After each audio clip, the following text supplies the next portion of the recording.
নেত্রী কোনো জায়গায় যায়নি। এমন নেত্রীর নেতা আপনারা সকলে, এমন নেত্রী কি। যুবদলের প্রেসিডেন্ট সেক্রেটারির কথা আমি বলবো না, আপনারা এত সুন্দর করে ওনার বক্তব্যের পরে আমরা এখানে একটি সাংস্কৃতিক অনুষ্ঠান থেকে শুরু করে এটাকে সমাধান করার জন্য আমরা অলরেডি প্রক্রিয়াধীন আছি।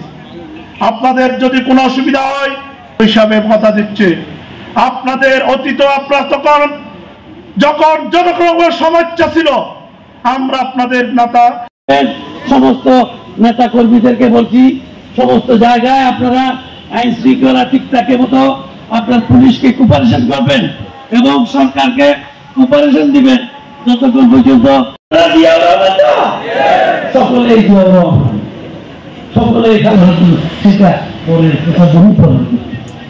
আমি আশা করি বর্তমান বাংলাদেশের কথা বলা যায়।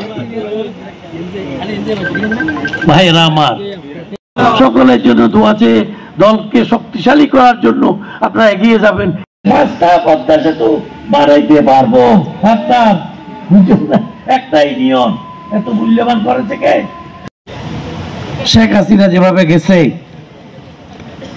তাকে দৌড়াইতে পারছে, খালেদা জিয়ারে ভাই জেল ও আক্তার বাজি হও না, আর তোমার আর বলি রি আর বড় বোন করো দাইয়ে রে কেন জিয়াল 1000 বছর জিয়াল দেবে। আমার ঘর ভেঙে ফেলো, আমার ছেলেদেরকে মেরে ফেলো, আমি বাংলাদেশের মানুষকে ছেড়ে যাব না। এর চেয়ে আর কি কথা হতে পারে? বুকে হাজার হাজার ব্যথা নিয়ে আমার নেত্রী খালেদা জিয়া 10 বছর জেল থাকলো, বিদেশে পালাবো না, ওনার জন্য প্লেন দেওয়া হয়েছিল, চলে যাও সৌদি আরব, বলে যে আমি যাব না। আল্লাহর কসম আমি জানি প্লেন দিয়েছিল, ওই যে কি বলে মইনি আহমদার ফখরুদ্দিন সামলে যায়নি, বলে যে আমি যাব না। আল্লাহর কসম খুদার কসম বলেছিল উনি যাবে না, বলছে মেরে গেল আমাকে। 200 মহিলা পুলিশ নিয়ে গেছে তাকে ধরে প্লেনে তোলার জন্য, উঠে নাই, পারে নাই।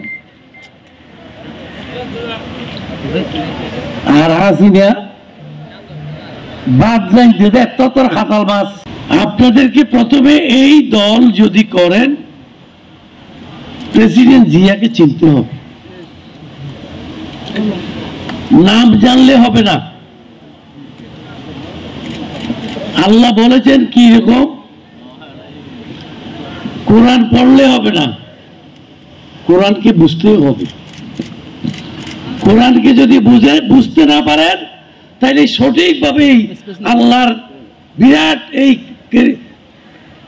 মানে কীর্তি, বিরাট একটা যে আপনার পৃথিবী ভূমণ্ডল সৃষ্টির পিছনে কি রহস্য ছিল এগুলি কিছু বলবেন না।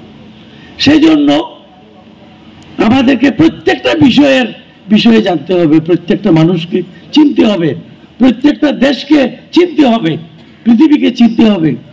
সকল কিছু চিনলে আমরা আল্লাহকে চিনতে পারবো এবং আল্লাহর উপরে বিশ্বাস করে আমরা এই পৃথিবীতে একটা আপনার সুন্দর সমাজ গড়ে তুলতে পারবো। জিয়াকে চিনতে হবে কেন? যেই জিয়া বিসমিল্লাহির রহমানির রহিম বলে এই দেশের স্বাধীনতা ঘোষণা করেছিলেন, এই দেশে জিয়া নামে একটা লোক ছিল, সেটা কেউ চিনত না। সেদিন স্বাধীনতার ডাক দেওয়ার কারণে জিয়াকে অনেকেই চিনেছেন, সারা দেশের মানুষ চিনেছেন, পৃথিবীর মানুষ চিনেছেন।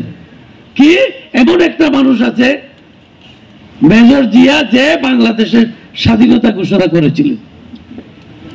স্বাধীনতার ঘোষণা তো অনেকেই অনেক টুটে মাছের গিয়ার ডোল তোমরা দৌড়ি করি কে লগেই করি স্বাধীনতার ইতিহাস কি, কিন্তু ইতিহাস কখনো ভুল পথে যায় না, সঠিক পথে ইতিহাস থাকে। জিয়ার ডাকের কারণেই স্বাধীনতা যুদ্ধের অস্ত্র ধরেছিল সকলেই। সেই জিয়া কেন একটি দল করলো? ভারতপন্থী আওয়ামী লীগ এবং তার যতগুলি দূষণ আছে আমরা চাই না বাংলাদেশে তারা সুন্দর পলিটিক্স করুক। চান কিনা? এই আওয়ামী লীগেরা যারা বারবার বাংলাদেশের স্বাধীনতা সার্বভৌমত্ব ভারতের কাছে দিতে চায় তাদের সাথে আমরা নাই। আছেন? এই দল কেন করেন? এই দল করেন সেই জন্য। আর ওই আবার ওই 2-3 হাজার মাইল দূরে পাকিস্তান, জামাত ইসলাম পাকিস্তানকে পাকিস্তান বানানোর পাকিস্তানি বারবার এই আওয়ামী লীগ আর জামাতের কারণে তো বাংলাদেশে এতগুলি যুদ্ধ। এরাই তো সব চরম সমস্যা বাংলাদেশে আমরা দেখতে পাচ্ছি তো, কি নাকি না বলেন? তারেক রহমানের এই বাংলা, তারেক রহমানের জাতীয়তাবাদী দলের কর্মী আপনারা ভবিষ্যতে এই যারা এখানে বসে আছে এরাই আমাদের পরে নেতৃত্ব দেবে, এখান থেকে যোগ্য নেতৃত্ব উঠবে। আপনারা যাকে পছন্দ করবেন সেই নেতা হবে। যারা কাকু গায়ে জুড়ে নেতা করা যাবে না, টাকা দিয়েই মানুষকে কিনা যাবে না। নেতৃত্বের মধ্যে সৌন্দর্য দিতে পারবে সেই হবে নেতা ভবিষ্যতে। আমরা এ দলকে আজকে 40-50 বছর এই দলকে আমরা সংগঠিত করে জিয়াউর রহমানের সাথে এই কক্সবাজার জেলায় যারা রাজনীতি করেছিল, আমি একজন আছি এখানে, আর কেউ নাই।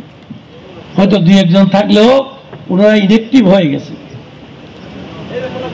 তা আমাদের এখন আর কোনো চাওয়া পাওয়া নাই, আমাদেরকে শুধু আপনারা সুন্দরভাবে 31 দফা দিছি আমরা। আমাদের নেতা তারেক রহমান সাহেব 31 দফা দিছি, সেখানে নাই যে এমন কোনো দফা নাই। সংবিধান সংশোধন, হ্যাঁ, সংবিধান সংশোধন থেকে আরম্ভ করে সকল ধর্মের মানুষকে এক রাখা, আইন কানুন সমস্ত কিছু পরিবর্তন করা, জনগণ যাতে উপকৃত হয়, জনগণের উপরে যাতে কোনো নির্যাতন করতে না পারে কোনো মানুষ, কোনো পুলিশ, কোনো অফিসার, এগুলির জন্য সুন্দরভাবে আমরা সেগুলি সংস্কার করব। আমরা আরেকটি সুন্দর জিয়াউর রহমান সাহেবের ছেলে এই তারেক রহমান বলেছেন, আমাদের আপনাদের নেতা কি বলেছেন? নির্বাচনে আমরা সকলে অংশগ্রহণ করব, যারা নির্বাচিত হবে এবং যারা নির্বাচিত হবে না তারা দল যেগুলি আছে, অনেক দল নির্বাচিত একটা আসনও না পাইতে পারে, একটা 10টা পাইতে পারে, একটা 15টা পাইতে পারে। এইরকম দলগুলি একটা দলও যদি কোনো সিট না পায়, এমপি না পায়, তাকেও নিয়ে আমি সরকার গঠন করব, জাতীয় সরকার গঠন করবে। তাইলে এখানে তার বিএনপি সরকার থাকতেছে না, সকলে পার্লামেন্টে গিয়ে জাতীয় সরকার হিসেবে 5 বছর আমি চালাম। দেখে কথা সুন্দর নয় নাকি না? প্রত্যেক দলের সরকার লয় বাংলাদেশ চালাই, সাচ্চা পানি তুলে বাংলাদেশের মানুষকে খাওয়াইয়ে আপনার ঠান্ডা রাখে, এমন একটি বিএনপির শরবত। ভাইরা আমার, বন্ধুরা আমার, খালেদা জিয়া আজকে লন্ডনে মা ছেলে একত্র হয়েছে, আরেকটি ছেলেকে এক করতে দেয় নাই, কবরের ভিতরে চলে গেছে। তারেক রহমানের হাড্ডি ভেঙে ফেলেছে। আজকে এই সালাউদ্দিন আহমদ আমাদের ভাই, সালাউদ্দিন গিয়ে কোথায় মেরে, আল্লাহর হুকুম ছিল মারতে দিয়ে গেছিল, আল্লাহ তাকে মারা কবুল করে নাই। সেই জন্য আল্লাহ কিভাবে দেখেন ভারতের মধ্যে নিয়ে গিয়ে তাকে সেখানে 7-8 বছর। এটা কি একটা কথা হলো? এই কক্সবাজারের জ্বলন্ত একজন নেতা বাংলাদেশকে আজকে যে লিডারশিপ দিচ্ছে বিএনপির পক্ষ থেকে বিভিন্ন জায়গায়, আপনারা টেলিভিশনে দেখবেন, এই সালাউদ্দিন একজন চমৎকার নেতা, সে আজকে বাংলাদেশে একটা জাতীয়তাবাদী দলের জাদরেল নেতায় রূপান্তর হচ্ছে। সেদিন যদি তাকে মেরে ফেলতো, আজকে তার কথাগুলি আমরা কি টেলিভিশনে দেখতাম? তার এই যে সুন্দর বক্তব্য, আইন শৃঙ্খলা মেনে চলার বক্তব্য, কেউ কি শুনতো?